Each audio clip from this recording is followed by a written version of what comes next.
Agar sizda uy olib, uy sotib olishda yoki uyni sotishda muammoga duch kelgan bo'lsangiz, ushbu video siz uchun. Oxirigacha ko'ring, tushuntirib beraman.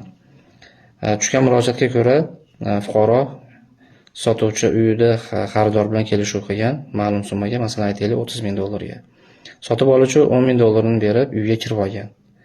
Lekin belgilangan o'sha va'dalashilgan muddatda pulda qolgan summani to'lab bermadi. Uyning egasi kelishuvni bekor qilishdi va uydan chiqib ketishdi. Aytib, o'sha bergan pulingizni qaytarib beraman desa, sotib oluvchi uyga kirib olgan shaxs, men uydan chiqib ketmayman.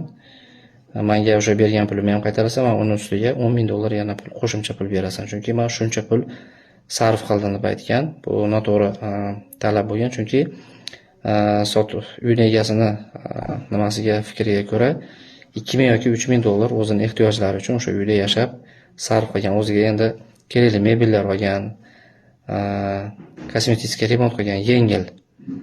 Lekin undan katta pul sarf qilmagan. Lekin muttahamlik yo'li bilan hozir janjal qilib ichki ishlarga shikoyat qilgan bu uyning egasini ustidan. Uyning egasi bu nimani uydan chiqarilmayapti va bizga murojaat qildi. Bunday holatda birinchi navbatda fuqarolar sudda uydan majburiy chiqarishga sudga berish kerak bo'ladi. Undan keyin shuncha vaqt ichida boy berilgan foyda, keltirilgan ma'naviy va moddiy zararlarni hisob-kitobini qilib, o'sha sotib oluvchining ustidan sudga shikoyat berish kerak bo'ladi.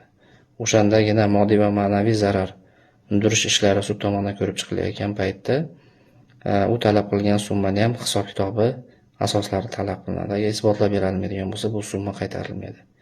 Agar sizda ham shunaqa muammoli ishlar bo'ladigan bo'lsa, bizga murojaat qiling. Sizga huquqiy maslahat ham beramiz va amaliy yordam ham beramiz.